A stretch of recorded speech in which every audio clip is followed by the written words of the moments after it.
Hey guys, today we are going to look at the stocks that Warren Buffett bought and sold for the last quarter. So this is called an F1. They don't come out until the like middle of the next quarter. So these are all the moves that Buffett did last quarter. And some of them are kind of surprising because we just had the Berkshire Annual Hathaway meeting and some of these got brought up. So he did buy 52.26% more of Kroger stock at 17,526,279 shares, added 0.23% to the total portfolio. He added MMC, which is Marsh and McLennan. He added 23.89%, another million shares, a 0.05% of the portfolio there. Then he added one that got a lot of press, which is Verizon Communications. He added 8.25% to that position, over 12 million shares at 0.26% of the portfolio. Then he added RH stock, which was 1.38%, added 23,900 shares at 0.01%, then added A&N PLC at 4 million shares at 0.35%. So of those sales, the ones that I personally like the best, obviously I love Kroger. MMC is a great insurance company. I've looked into it myself. Verizon, right now AT&T slashed its dividend, so out of the telecom sector, I honestly think Verizon Communications is the healthiest. And I think that Buffett saw that coming. I think he avoided AT&T because of the massive debt, and he didn't want that in his portfolio. So, for Berkshire shareholders, they picked the healthier telecom, and I'm happy about that. Um, don't have much to say on RC or AON, but I do like Kroger, MMC, and Verizon. I think they're all quality companies. I have Kroger in my portfolio, and I honestly have wanted to buy Verizon Communications in the past. But let's talk about the stocks that he sold. First, with U.S. Bancorp. He reduced his overall position by 1.11%. He sold 1.45 million shares at 0.03% of the portfolio. He's been selling banks, so this isn't a shock, but the fact that it is US Bank, this was like his fourth or fifth biggest stake. It was in his top 10 stocks, so top 10 anyway. And he sold it, which is surprising because this is one of those that out of all the bank stocks that he had owned, this is one that he only did small trimmings, which in his portfolio 1% is a small trim, but the fact that he sold it at all was kind of shocking to me. He's less bullish on the banking sector overall, which we saw in the last quarter when I did one of the reviews for the last time he posted his buys and sells. He didn't sell any U.S. Bancorp. So it's surprising to see that he trimmed down that position. Next, he reduced his position in Bristol Myers Squibb, which is one of the bigger pharmaceuticals that he just bought a bunch of. He reduced his position around 7%. 2.3 million shares are gone at 0.05% of his portfolio. So this, again, if you're going to buy it and you're a long-term investor, why get rid of it? I understand bank stocks and why he would do that. He's trying to shift away from financials. So it makes sense that he would sell all the banks that he has. He even sold some banks later on as well, which we'll go over. But why would you buy any pharma stocks if you're just going to trim out positions? Like, that's lost dividends unless he thinks that the companies are overvalued. So I've watched most of the Berkshire meeting. I'm about halfway through it. I will update you guys if I hear anything in the meeting about him selling any of the pharmaceutical stocks. But from what I understood, he was very bullish on it. He's talked about buying pharmaceutical stocks for a very long time. So the fact that he did a 7% cut in one of the bigger positions, like he'd already sold out of Pfizer completely, which I don't know why. It's a phenomenal pharmaceutical with great dividend growth history. BMY is actually a dividend contender, so it's had over 10 years of growth, and I believe at the price he bought it at was a pretty good deal, especially for the growth rate, so I don't know why he'd be selling if he was bullish on that sector.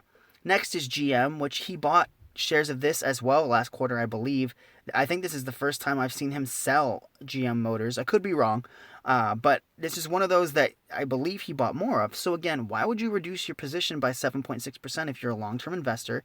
He sold 5.5 million shares. Again, only 0.12% of his portfolio. All these are pretty small positions, less than 1%. But why would you add one quarter and then sell the next? It just doesn't seem logical for Buffett as a long-term investor. Next, this one is alarming to me because I love AbbVie stock, ticker symbol ABBV.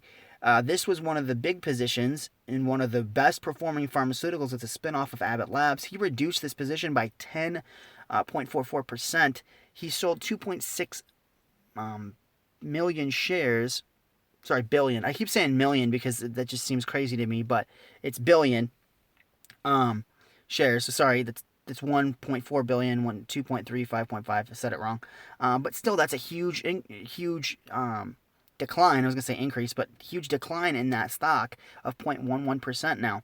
So again, just like with BMY, why would you buy this stock if you're going to reduce your position by nearly 11%? If you're going to buy a basket of stocks one quarter, hold them. It just doesn't make sense if you're a long-term investor. Next is SiriusXM, which I don't know a lot about this stock. I know a lot less about them than I do the pharmaceuticals, but it's one that I know he's increased in the past. And again, he sold 6.3 million shares, 12%, almost 13% of his position at 0.01%. Again, smaller position, but still selling a big chunk here. Next is Cold Ltd, which I don't actually know anything about this stock, but he did sell 24% of it at $3.4 billion at 0.08%. Again, I don't know a lot about this stock, but he's selling again. Now, here we get the next pharmaceutical. This was one that I was really bullish on as well, which is Merck Co. Love this company. I call it the puppy kitty meds because my niece. But he reduced the position by nearly 38% at 10.8 billion shares at 0.31%. Like that's a huge reduction. So overall, he reduced the pharmaceutical percentage by 40, by 10, and by 7. So by like 50%, he's cut his pharmaceutical exposure. If you want to be in a sector and you're bullish on this sector, do not sell it. I mean, I don't know why I'm not seeing more press about this. Like, he wanted the pharmaceutical sector and now he's selling it. This just seems like opposite of what Buffett usually says, unless he considers all of these stocks overvalued within a quarter. But I know for a fact AbbVie's been around $120 to $130 a share, at least above $100, let's say, for a long time. I own AbbVie at $77 or $72 a share, so I haven't bought it in a while. But why after a quarter? That's a lot. Like, I don't even want to do the math on the amount of dividends that he lost from selling these shares. That's a lot of sales.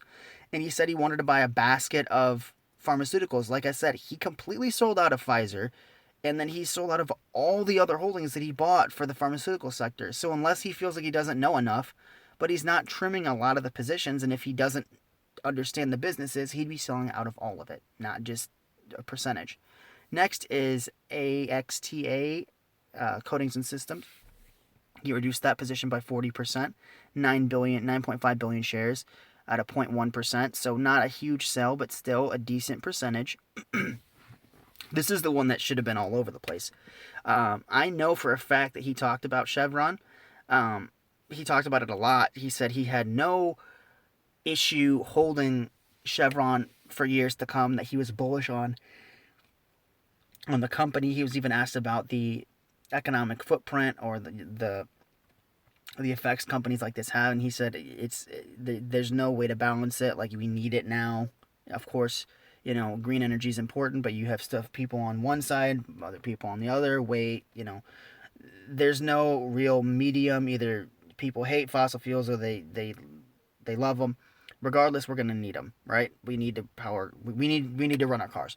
So he talked about the economic impact. He talked about how he didn't have any issue holding it.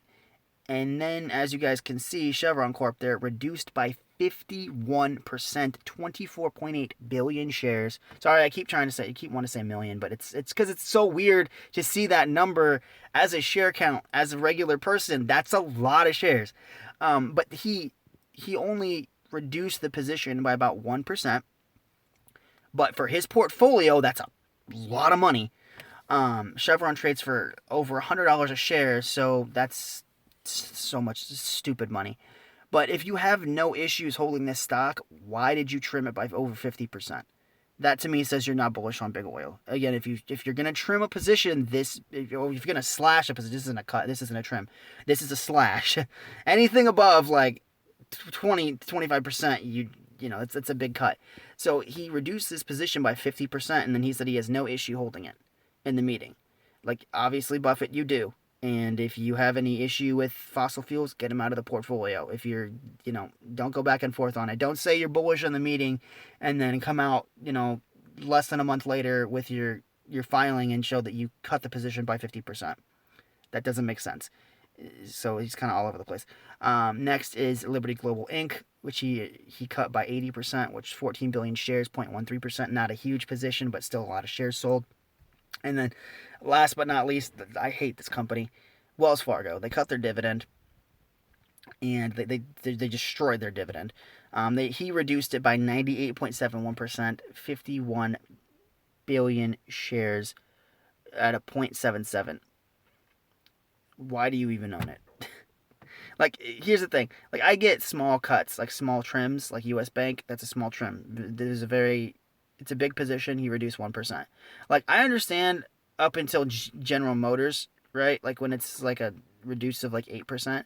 Beyond that, like, if you're trimming like a 10% stake in the portfolio, don't even own it. Like, beyond Merck, why do you even own the stock? Like, if you're going to trim like almost 40% of the holding, don't even own it. Like, if you're not bullish on the company and you want to trim nearly half of your position, then you should not be in the stock, in my opinion. So Wells Fargo needs to be gone. There's no reason for him to own it at all. He's been trimming it for a while. He's lost faith in the company, obviously. He's been trying to get out of banks. He sold out of a crap ton of banks the last few quarters. If you're not bullish on the sector anymore and you don't like the individual company, Wells Fargo is just trash. Like, they treated their customers like garbage. They had a lot of scandals. Buffett thought they'd turn it around, and they really haven't. Their reputation has been destroyed because of how crappy they ran their business. And that's not on Buffett. That's just the company's been run very badly. And out of the big banks, it's definitely the least liked, for good reason. But again, if you're going to trim 98% of your stake in the company, why own it? It just doesn't make sense. So, these are the buys and the sells out of the companies that I'm the most bullish on. That would be Kroger, Verizon, and AbbVie. I honestly, when he bought the pharmaceutical sector, I was pretty excited about it. And I know he didn't trim a lot in the pharmaceutical sector. I just mean, I was excited to see him getting away from banks because I don't like banks as much as I like pharmaceuticals. So I wanted to buy Berkshire more. It made me want to buy Berkshire and hold it for the long term, since he was getting out of banks, out of certain banks anyway. But he's showing me that he's indecisive with these moves. Even if it is a small percentage, it doesn't matter. If you're a buy and hold investor, you shouldn't be trimming these positions down, not after a quarter. If you were going to trim it at all, don't own the stock. So let me know what you guys think about the buys and sells. Like I said, I love Kroger, love Verizon, I like U.S. Bank, Bristol Myers Squibb, AbbVie, Merck. I even like Chevron. Like, as a big fossil fuel, it's a phenomenal company. So it just pisses me off. Honestly, it's some AT&T shit, to be honest with you. Him saying he's comfortable holding it and trimming 50%.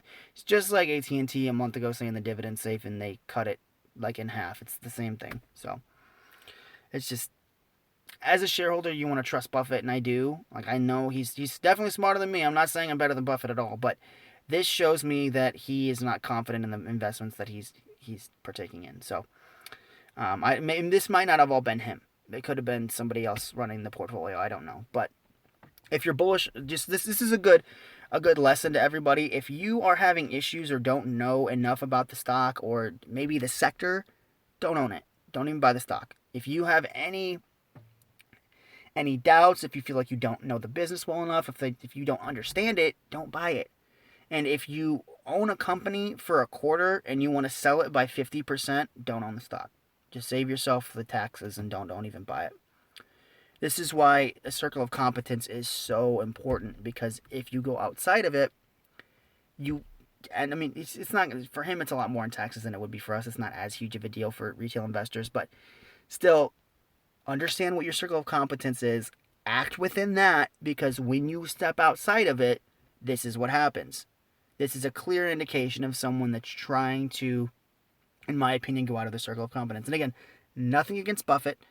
Love the guy. I think he's the greatest investor ever. But you guys should agree that getting in and out of stocks within a quarter is not a Buffett move. That's not what we've come to expect from the Oracle of Omaha. So let me know how you guys feel about this. Like, if you're a Berkshire shareholder, do you want him, trimming these pharmaceutical positions?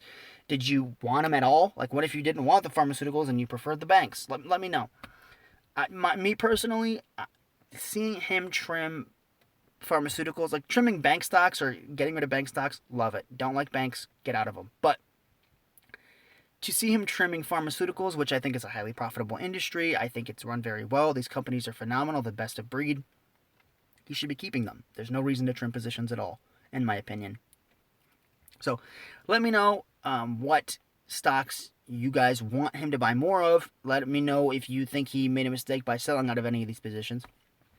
Remember to hit the subscribe button, and when you do, hit the bell notification so you don't miss any updates. I post Monday through Friday about my Robinhood portfolio and a random upload like this. I'll do list videos, I do portfolio reviews, I do dividend increase videos, and a bunch of stuff. So if you guys want to see consistent content, make sure you hit the subscribe button and the bell notification. Remember, we're trying to get to 700 subscribers and 40K by the end of the year. So hopefully we hit both those goals. Thank you guys so much for watching, and I'll see you guys tomorrow with another upload. Take care.